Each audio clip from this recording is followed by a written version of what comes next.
जय श्री कृष्णा। एकादशी महात्मा। हाँ साहब, आज हूँ आपके आमल की एकादशी को महात्मा सुनाऊंगा साहब। फाल्गुन महीना का शुक्ल पक्ष की जो एकादशी होवे है वह आमल की एकादशी होवे है।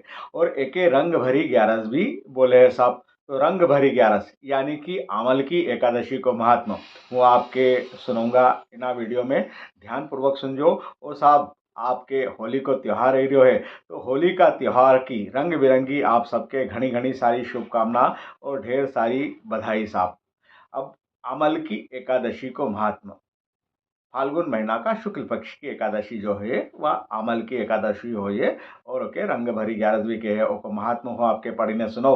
उससे पहला आपसे एक बार फिर से निवेदन है कि हमारा यूट्यूब चैनल इंदौरी रंग देवेन जोशी का संग के सब्सक्राइब कर दो। अगर आपने चैनल के सब्सक्राइब कर रखे हो तो अपना परिचित उनसे, अपना जान पहचान वाला उनसे, अपना रिश्तेदार उनसे चैनल के सब्सक्राइब करवाई दो साहब। और हमारा वीडियो के लाइक और शेयर जरूर कर दो। और साथ में कमेंट्स बॉक्स में रहने राधे राधे, जय श्री कृष्णा, जय ग्यारस माता जरूर लिख दो साहब। और रंग बिरंगी होली की घनी घनी सारी शुभकामना साहब। तो हम शुरू करी रहा आमल की एकादशी को महात्मा जे के मैंने बताया कि जे के रंग भरी ग्यारस भी केवे है। ध्यान पूर्वक सुनजो। अथ आमल की एकादशी महात्मा। मानधाता जी बोले, हे वशिष्ठ जी, यदि आप मुझ पर प्रसन्न है तो व्रत की कथा कहो जिससे मेरा कल्याण हो। वशिष्ठ जी बोले, हे राजन, सब व्रतों से उत्तम और अंत में मोक्ष देने वाला अमल की एकादशी का वर्णन करता हूँ। यह फाल्गुन माह के शुक्ल पक्ष में होती है। इस व्रत का पुण्य 1000 गोदान के फल के बराबर है। मैं आपसे एक पौराणिक कथा कहता हूँ। एक वैदिक नामक नगर में ब्राह्मण, वैश्य, क्षत्रिय, शूद्र चारों वर्ण आनंद पूर्वक रहते थे। उस नगर में चैत्ररथ नामक चंद्रवंशी राजा था। वह महाविद्वान तथा धार्मिक था। वहां के निवासी वृद्ध से बालक प्रत्येक एकादशी का व्रत करते थे। एक समय फाल्गुन मास के शुक्ल पक्ष को अमलकी नामक एकादशी आई। उस दिन राजा से प्रजा तक, वृद्ध से बालक तक सबने हर्ष सहित उस एकादशी का व्रत किया। राजा अपनी प्रजा के साथ मंदिर में जाकर पूर्ण कुंभ स्थापित करके तथा धूप दीप नैवेद्य पंचरत्न क्षत्र आदि से धात्री का पूजन करने लगे।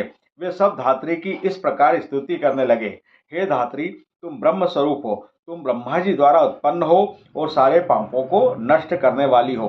तुमको नमस्कार है। अब तुम अर्घ्य स्वीकार करो। तुम श्री रामचंद्र जी द्वारा सम्मानित हो। मैं आपकी प्रार्थना करता हूँ, मेरे समस्त पापों को हरण करो। उस देवालय में रात्रि को सबने जागरण किया। रात्रि के समय उस जगह एक बहेलिया आया। वह महापापी तथा दुराचारी था। वह भूखा प्यासा था। उस जगह विष्णु भगवान की कथा एकादशी महात्मा सुनने लगा। बहेलिया ने उस रात्रि को अन्य लोगों के साथ जागकर व्यतीत किया। प्रातःकाल होते ही सभी लोग अपने अपने घर चले गए। कुछ समय बीतने के पश्चात उस बहेलिया की मृत्यु हुई और उस आमक की एकादशी के व्रत तथा जागरण के प्रभाव से उसने राजा विदुरथ के घर जन्म लिया। उसका नाम बसुरथ रखा गया। बड़े होने पर वह चतुरंगिणी सेना के सहित तथा धन धान्य से युक्त होकर 10 सहस्त्र ग्रामों का पालन करने लगा। वह तेज में सूर्य के, कांति में चंद्रमा के, वीरता में विष्णु भगवान के और क्षमा में पृथ्वी के समान था। वह अत्यंत धार्मिक, सत्यवादी, कर्मवीर और विष्णु भक्त था। वह सदैव यज्ञ किया करता था। एक दिन वह राजा शिकार खेलने के लिए गया। देवयोग से वह राजा रास्ता भूल गया। तब वह उसी वन में एक वृक्ष के नीचे सो रहा।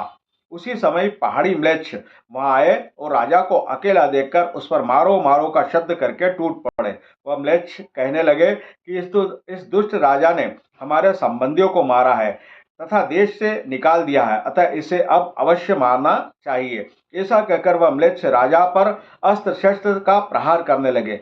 उनके अस्त्र शस्त्र से शरीर पर गिरते ही नष्ट हो जाते और उसको पुष्पों के समान प्रतीत होते। उन म्लेच्छों के अस्त्र शस्त्र उन पर उल्टा प्रहार करने लगे, जिससे वे मूर्छित हो गए। उस समय राजा के शरीर से एक दिव्य स्त्री प्रकट हुई, जो अत्यंत सुंदर वस्त्रों तथा आभूषणों से अलंकृत थी। उसकी भ्रुकुटी टेढ़ी थी। आंखों से लाल लाल अग्नि निकल रही थी। वह म्लेच्छों को मारने दौड़ी और समस्त म्लेच्छों को काल के गाल में पहुंचा दिया। अब राजा जब जागा तब इन म्लेच्छों को मरा हुआ देखकर सोचने लगा कि इन शत्रुओं को किसने मारा है। जब वह राजा ऐसा विचार कर रहा था, तभी आकाशवाणी हुई और कहने लगी, हे राजन, इस संसार में तेरी विष्णु भगवान के अतिरिक्त कौन रक्षा कर सकता है। इस आकाशवाणी को सुनकर राजा अपने नगर को वापस गया और सुखपूर्वक राज करने लगा।